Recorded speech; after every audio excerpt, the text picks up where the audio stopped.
I give people the rule of thumb. Take your thumb and you put it on the screen. And if the formula is longer than your thumb, then you're not there yet. And you have to figure out a way how to simplify the formula. And then people look at me and said, how is that possible? Sometimes I need to do a complex formula. And then I say, well, there's a way. And the way is to... Today's guest is Christian Wattig, founder of FP&A Bootcamp. He's trained over 1,000 finance pros worldwide and directs the Wharton School's FP&A Certificate Program. With past leadership roles at Unilever, Procter Gamble, and Squarespace, Christian is shaping the future of finance education. What are the FP&A challenges that you see people have, regardless of the companies they're working at? A common challenge I see is that people are used to how they have been doing things. They sometimes struggle to see different ways. When it comes to analysis, people sometimes struggle with getting the story behind the numbers. In terms of technology, big buzz about AI, what do you think will actually change in FP&A? AI will make your job more fun, more interesting, because it removes a lot of the annoying parts, but it also really necessitates that you learn those interpersonal skills, because I think that really is the direction that finance is going. What do you typically advise when somebody comes in and they're being used to doing things a certain way? So the first thing I do is... Welcome back to the Diary of a CFO podcast where finance leaders share their lessons, challenges, and wins that shape their careers as well as their organizations. I'm your host, Wassia Kamon, and today I'm super delighted to have with me Christian Wattig. Thank you, Wassia. I'm excited to be here. Oh, yes, same here. I know we worked together on your Wharton FP&A certificate. So super happy to have you here. And wanted to start really with your journey. So you've been an incredible FP&A career across multiple countries and industries. So how did you get yourself to where you are now, and any unexpected pivots along the way? Yeah, so I'm originally from Germany, as you can probably hear from my accent. But funny enough, I never worked in Germany. So after my college degree, or actually during that, I did an internship at Procter Gamble in Switzerland, and then they offered me a job in Switzerland. Nice. Beautiful country, by the way. If you haven't been there, you know, the Alps and the lakes everywhere, beautiful. So I spent 4 years in Switzerland at Procter Gamble. Right away in FP&A roles. I never actually worked in accounting.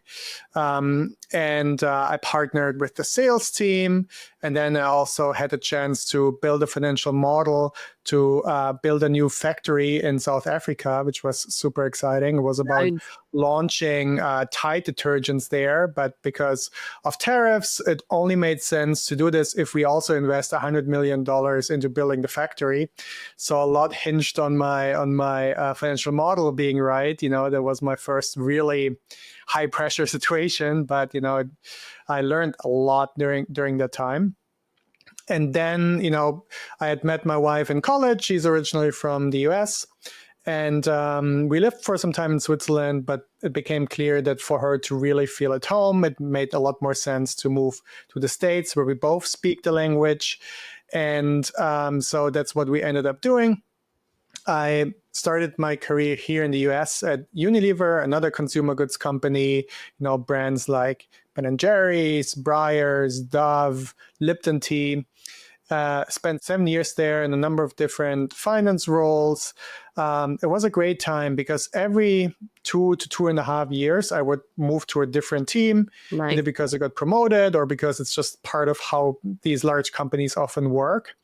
And so I partnered with marketing teams, with R&D teams, with sales, with HR. Learned a lot during that time as well. But then I also did my MBA part-time, and I wanted to do something a bit different, because what people at my MBA told me is that decision-making at smaller companies, especially at tech companies, is a lot faster than at large consumer goods companies. And that definitely intrigued me, because while I really liked it at Unilever, decision-making could be very slow, because you had people, the global team, the regional team, and the local team that all kind of were involved. And so everybody had to agree to everything really that you recommended and anything bigger. And that can sometimes be slow. And so I moved to tech. I worked at Squarespace, a website builder company. And I was lucky that I was there when we were getting ready to take the company public. So I had the chance to get the CFO ready to stand in front of analysts for the first time and tell the financial story of the business. It was a fantastic experience. And during the time, I also realized that, even though the industry is completely different, different tech and consumer goods, large company, small company, completely different numbers, different business model, different metrics. But the things that finance people deal with every day, the challenges that they have, were almost identical, that really surprised me. Things like, how do I improve my forecast accuracy? How do I build a more robust financial model? How do I become a better finance business partner? Those challenges were the same. And so I could transfer a lot from what I had learned in my mentors. And it also made me think, maybe there's an opportunity for me to teach this, because, I saw that it's really seems to be applicable across industries. Back at Unilever, I also had the chance to lead the internal learning and development team, kind of as a side project where we would develop Excel courses and such. And I fell in love with teaching. I just really like when I'm across from someone, I teach them something, and then I see their eyes light up when they get it, right? Yeah. When they realize that this really helps them. And so then during the time at Squarespace, I also realized that, in comparing to consumer goods, it's a little bit less complex, right, for finance, because often what we do is understanding why actuals are different from forecast, right, and doing the variance analysis. In consumer goods, there's a lot that can go wrong, right? You first have to make the product. Lots of things that can go wrong there. You have to store it somewhere. You have to ship it. You have to sell it. A lot of moving pieces. Whereas in tech, when you have a software product, you make it, you press a button and it gets released, right? So it's a lot simpler. And I had a bit of extra time that I spent in the evenings building my own course. So I built a course called FP&A Bootcamp, where I would go online and I would teach something for 2 hours, and I would have 4 different workshops about different FP&A topics. That was my first step into teaching myself. And that became bigger and bigger. And it also got noticed by a company in the FP&A tool space. They were called Data Rails. They do planning tools, reporting tools. And they reached out about a marketing collaboration, which I've never done anything like that. And so we collaborated a bit with marketing. That ended up turning into a job offer. So then I moved from Squarespace to Data Rails, but there I didn't do reporting and analysis and all that. They wanted me to work directly with their customers. So with finance teams at small and medium-sized companies that implement their tool, because they wanted to have FP&A experts who don't just show them how to implement the tool, but also how to improve the processes, how to get the most out of their reporting and analysis and planning processes. And there I saw, the challenges that very small companies have and their finance teams, and was able to adjust my training to that. And at some point then came the point where I said, okay, I really enjoy teaching more than working at a company, and the course got bigger. And so my wife and I said, okay, now is the right time. I quit my job. I went all into entrepreneurship. And it was a tough decision. We thought about this long and hard, because I also had my son was born around the same time. It's now almost 4 years ago. And then during that time, I made the decision to make the leap, and I'm really happy I did. Because a few months later, Wall Street Prep, who collaborated with the Wharton School at the University of Pennsylvania, reached out to me, and they've seen my courses, they looked at my work, and they asked me if I wanted to direct and put together this FP&A certificate program for the Wharton School, which was fantastic, because it was a way for me to have a bigger impact, to reach more people. I also learned a lot working with the professors at Wharton directly and building the curriculum and putting everything together. And that's where I am today. So now I'm a full-time educator. I'm also a corporate trainer. I travel around to teach face-to-face. I train the teams at Google, at Lowe's, at Merck, at a few other companies. And I'm also building my own education company on the side where I'm offer online courses and online workshops. So yeah, that's where I am now. That is such an amazing journey. Kudos to you. Kudos to your wife, especially during those time. And now you've trained FP&A teams, like you said, at large companies. And with that program at Wharton, and thanks for having me as a guest faculty there. Side notes, what patterns do you see typically when from your student? What do you typically see the common skills gap, even in larger company or well-funded teams that have the right tools? What are the FP&A challenges that you see people have, regardless of the companies they're working at? Yeah, so a common challenge I see is that people are used to how they have been doing things, and they sometimes struggle to see different ways. So I'm talking about specifically about forecasting, analysis, and modeling. Because when I show them different ways to approach this, I often get surprised looks. So for example, when I teach forecasting, what I found one of the best ways to improve forecast accuracy is to do more than one forecasting techniques in parallel.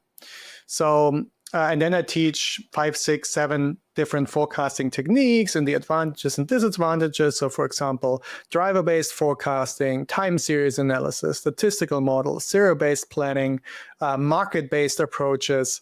And usually I see people just using one technique the entire time and trying to improve from there, which is difficult. When it comes to analysis, people sometimes struggle with getting the story behind the numbers. So when they do a variance analysis between actuals and forecasts, they have an idea of what happened and maybe even why it happened.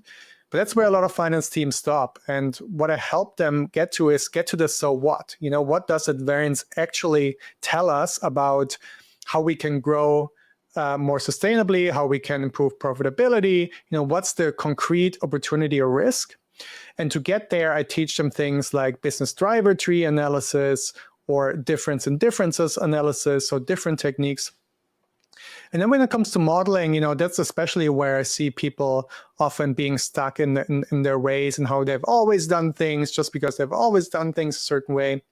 So what I teach is figure out how you can optimize your model for fast iteration, because you don't want to be stuck in somewhere in a meeting where someone asks you a question that they need a quick answer to, but then if you have to go in your model and find that input and spend 10 minutes, you can't, you don't get there.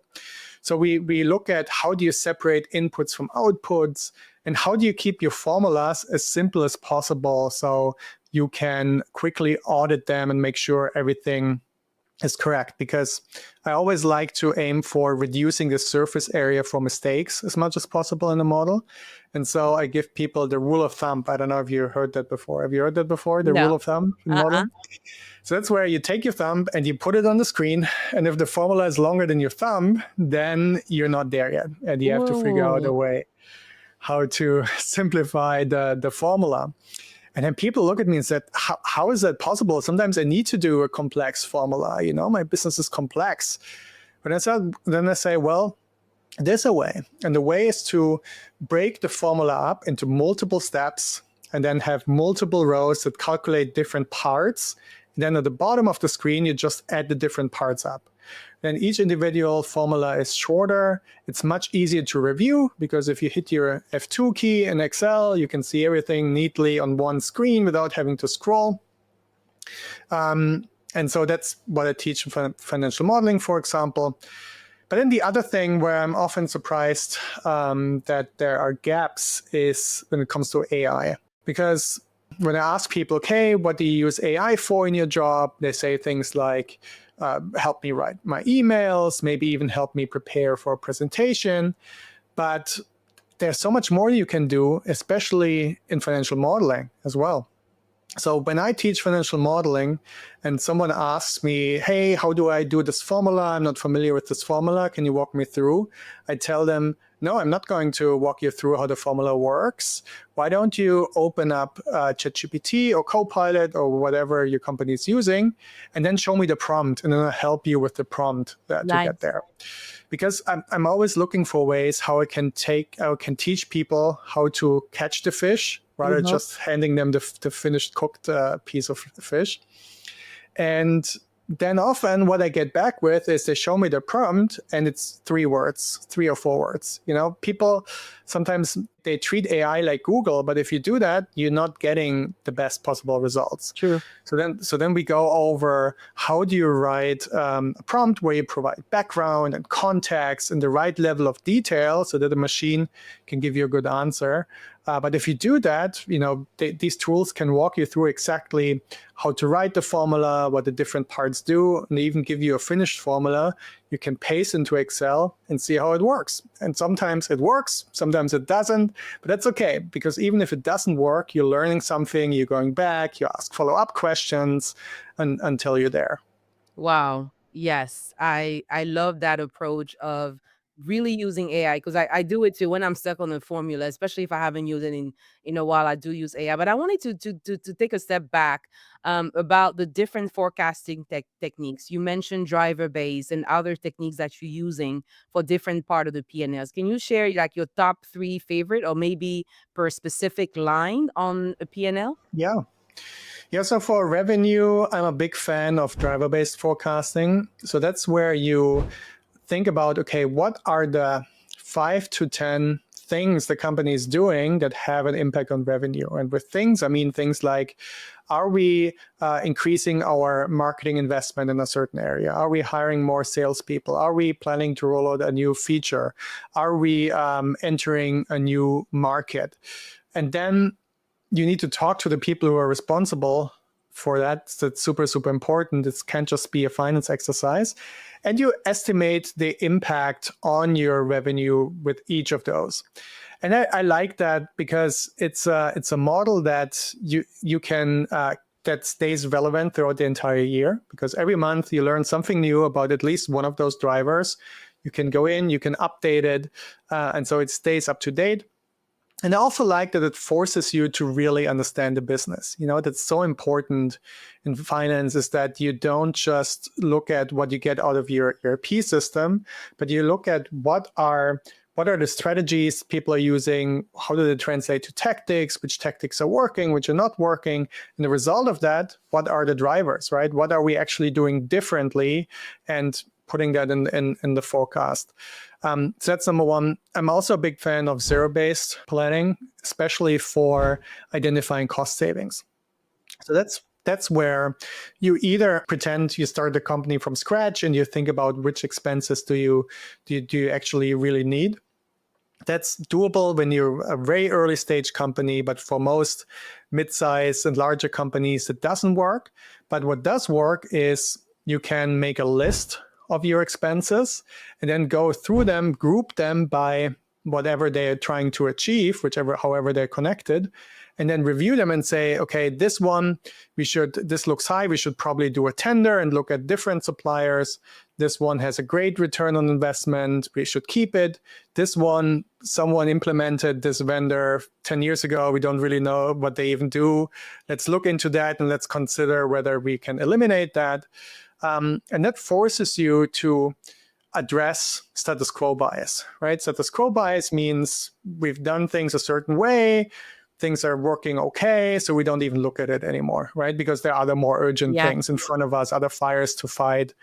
And zero-based planning, gets you to figure out what's actually working, what's not working. And it can be time consuming, but it's definitely doable. I implemented it at Unilever for the North America marketing budget, which at the time was 1.2 billion. So a very complex, big budget. But we did it and we've learned a lot and we found a lot of efficiencies. That's the second one. And then, there are fancy approaches, but I still think that old-fashioned time series analysis still has a place at most companies. So that's essentially where you look at what were my actuals? How did they behave in the past? And what does that tell me about the future? It's especially helpful if you do that combined with something like driver-based forecasting, because that's a way to bring realism into the plan, because you tie it back to your history. And you can do that. It depends on your complexity in your company. It can be an exercise you just an analyst does. Or if you have more data, you can also get a machine learning algorithm to look at the data for you and make a prediction based on that. So those are my top three: driver-based forecasting, zero-based planning, and then time series analysis. Thanks for sharing. That's very helpful. And I still remember your rule of thumb, and I think that my spreadsheet are illegal for Not that. illegal, just not optimal. Yeah. So, what do you typically advise when somebody come in and they learn that they're illegal per your rule of thumb, or that they're being used to doing things a certain way because you have worked for them, like you said, at different industries, we are going through the same things, right? So, what do you typically advise in those cases? What helps usually people to make the shift to more proactive approach? Yeah. So the first thing I do is encourage people to think about what's about the tasks that are urgent and important, and the tasks that are important but not urgent. Because often with things like process improvement, with building models differently, they are the things that are important. Obviously, people get that, but they are less urgent than a lot of other things. Much more urgent to get that report out that your manager asked for, to update that dashboard over there. And what often happens is that the important but not urgent things get pushed back, and then people never do them. So first, I would encourage them, okay, how much time can you really devote to this? And then put it in your calendar. Put a 2-hour block on Friday afternoon where you have the most time to say, I'm going to look at that financial model. I'm going to put my thumb on the screen, and I'm going to see if I can optimize it. And that can make a big difference. And often it's just about making the first step and getting started and moving in that direction. And then people are surprised to see that, oh yeah, now that I've done this for these two sheets, actually they are less challenging to update. They are less scary when I quickly have to make changes, and then they're much more encouraged to keep doing and working on process improvement. It's just that first step that can be difficult. Yes, yes. Thanks for sharing that. What would you say, because at the end of the day, FP&A, the ideal is to be a strong business partner instead of just an analyst. What do you think? What's your definition of that strategic business partner when it comes to FP&A, and what does it really take to get there? Yeah. So ideally, the goal should be that leaders across the company come to you before they're making a big decision for your advice and for your financial analysis. That's the ideal, right? That's what we want, because then we have real impact. We are seen as a partner whose opinion and whose analysis leaders across the company value, because there's also some vulnerability associated with going to finance and saying, hey, I'm thinking about doing this. Here's all the data. Here's everything I learned. Do your analysis and let me know what you think. Because finance might come to the conclusion that we shouldn't do it, right? That maybe we should cancel their favorite project, which nobody wants. So it's about building the trust first and showing people that we can do more than cut budgets. We can actually help them get there. And so what I think is really important in terms of the foundations is business acumen and empathy. So empathy, not necessarily in the sense that you have to sympathize with people's feelings, but that you have to be able to put yourself into their shoes and understand their goals and where they're coming from and how they're looking at the business. And business acumen in the sense that you understand how the company makes money at a granular level, and what the company is doing to grow, what the strategies are, the tactics, what the metrics are to measure those across the company. And then, it's about creating the right environment for this to happen. And, Google is a company that wondered about that as well. So what makes an effective finance business partner? How can you create the best possible environment for teams to thrive, for cross-functional teams to thrive. And they try to understand, okay, what separates those best performing teams from the others. It's called Project Aristotle, if anyone wants to look up more about it, because Google was kind enough to share that publicly. And going into that, they thought, okay, probably we need to put people work better if they work with like-minded people. So maybe we should put introverts together in one team, extroverts together in another team. And probably, if people are friends outside of work, they work better together. So we should do a lot of team building. That's what they thought going into it. But then, Google being Google, having a lot of cash on their hand, they threw money at the problem. They hired psychologists and economists to look at the data, to interview their team, and data scientists as well. And after they looked at all this, they found out that it's actually not about the characteristics of the people themselves, but it's about the norms. So about how people work together. And what they found is that 3 norms specifically stand out. 2 of them were pretty straightforward, but one was a surprise. So the 3 norms were accountability. So can you point to what's working, what's not working? Dependability. Can I rely on people doing what they say they would be doing? And then those 2, not a big surprise.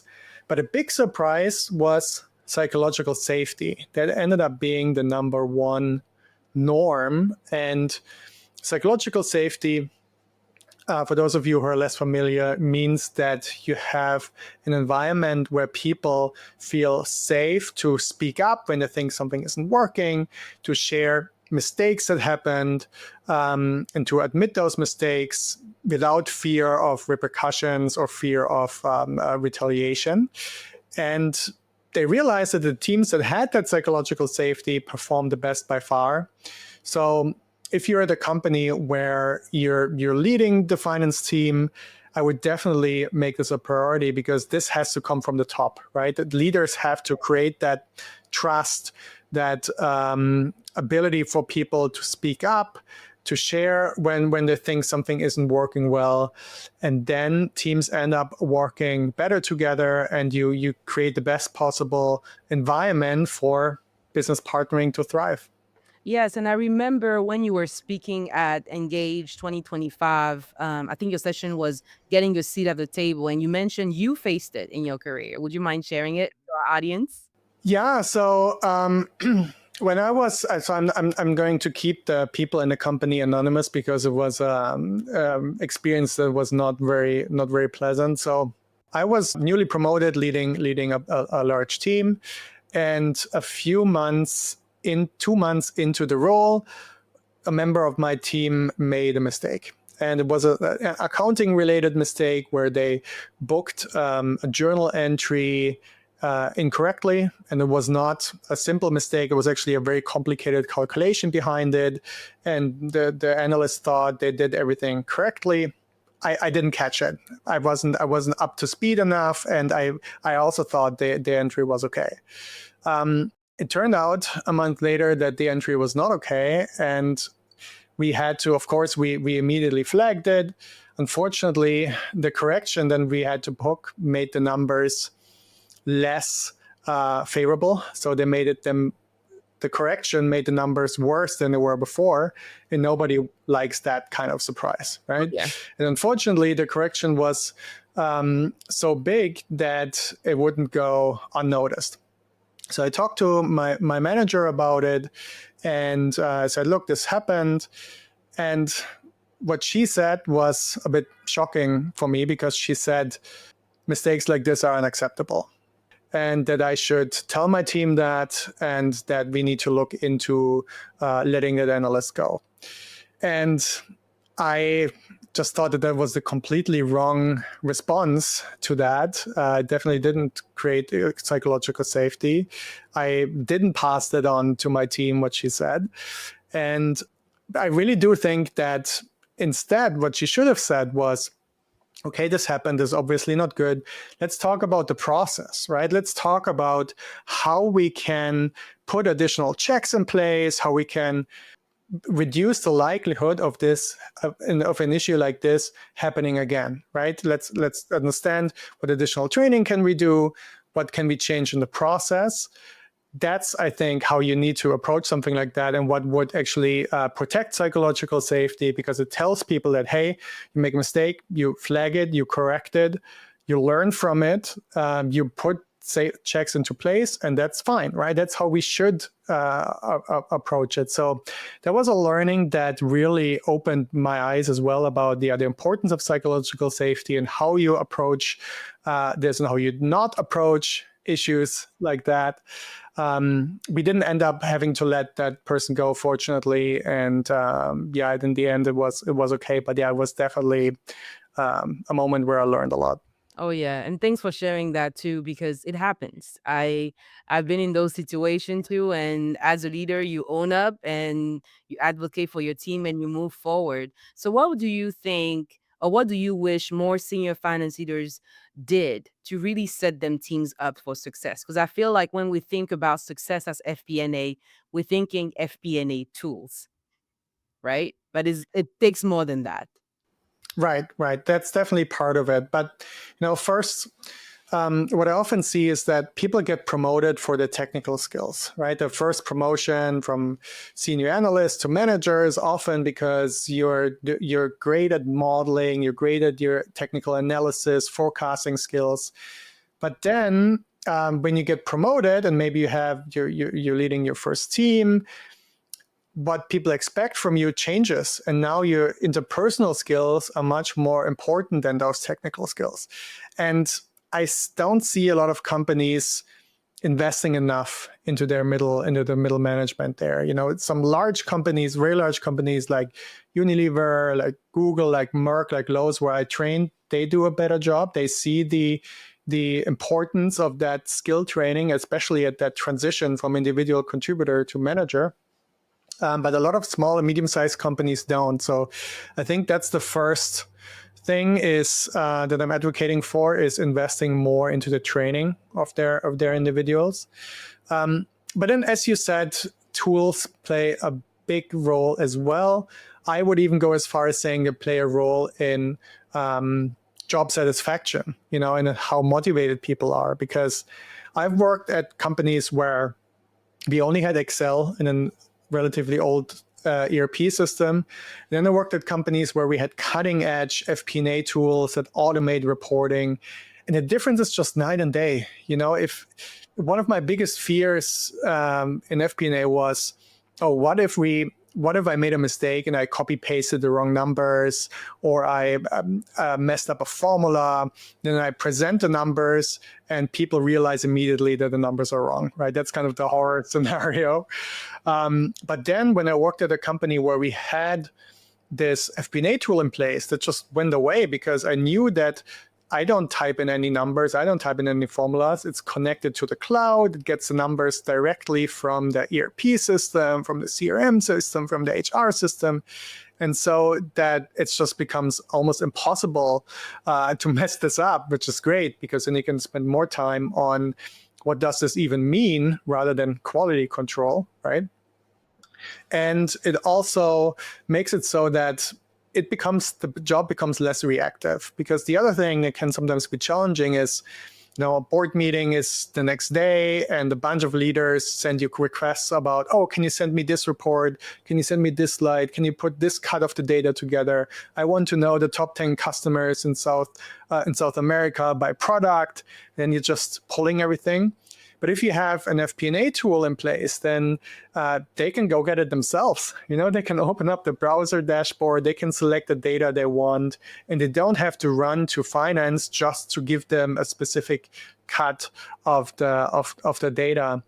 And so, I hope that more companies realize that. That's also why I'm happy to talk about that, because there's a big selection of FP&A tools available now for every budget, starting at $200 a month, all the way up to, of course, $100,000 a year and more. But they're there for every budget, for every industry. You just have to go look and do a few demos and really get beyond also the fear that this is a 6-month project. right? That's another thing that changed in the last 5 years or so. You can implement these tools without any IT support, Yes. and you can implement them in 1 or 2 months. So yeah, I'm not endorsing any specific tools, but I do endorse the category as a tools over just using Excel for sure. Oh yeah, I mean, I'm right behind you on that. Anything but just Excel, like anything that can come into Excel, fine, but just Excel, yes, I Yes. completely agree. Now, in terms of, technology, like you mentioned earlier, big buzz about AI, what do you think will actually change in FP&A in terms of skills? What skills do you think will become more valuable or less valuable as we look into the next 5? Yeah, yeah. So what I mentioned earlier, that your first promotion from independent contributor to manager depends on technical skills, definitely still holds true, but I do think that it will less so over the next 5 to 10 years.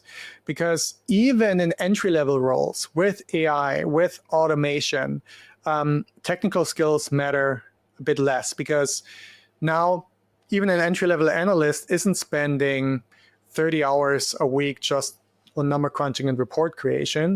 Maybe now it's 10 hours a week, and it gets less in the future. And it opens up the time to do business partnering, to do deeper analysis. And leaders see that as well. And leaders expect that from people. And so building those interpersonal skills becomes even more urgent. You really need to do that earlier in your career, because yes, AI will make your job more fun, more interesting, because it removes a lot of the annoying parts. It also really necessitates that you learn those interpersonal skills, because I think that really is the direction that finance is going, the leaders are going. Some companies are already there. Some companies are still lagging behind, but I think in 5 to 10 years, most companies will be there. And I do hope also that schools are shifting their curriculum a bit in that direction. I've done it already, with the Wharton Certificate Program, with my trainings. Every module has technical skills and interpersonal skills, and we're putting even more emphasis on interpersonal skills now, because I really do think that's the trend where it's going. Wow, thank you so much. This was so helpful. I have one last question for you. What is your favorite thing to do outside of work when you have time? Right now, my favorite thing to do outside of work is chasing my 3-year-old over the playground. It's so fascinating. He's at an age where he's developing so quickly, and he's growing so much. And I always notice things that, last week he wasn't able to do that, and now he can do the monkey bars. Now he can climb this thing. Now he can do that, and that's just super fascinating. And so that's my favorite thing to do outside of work now. Oh, that's awesome. Definitely cherish those moments where they still fit in your hand. So thank you. Thank you for sharing that. And thank you so much for being on the show, Christian. Thank you, Wassia. I really appreciate it. Awesome. And that's it for today's episode of The Diary of a CFO. Thank you so much for tuning in. If you enjoyed the show, don't forget to like, review, subscribe, and share with others. Our website is thediaryofacfo.com. That's where you can find all the episodes, access all the guest profiles, see their bios, and their social media links. It is also the place where you can apply to be a guest on the podcast and have information about how you can sponsor the show. As always, if there is any topic you would like me to cover in the future, just email me at ask@thediaryofacfo.com. See you soon.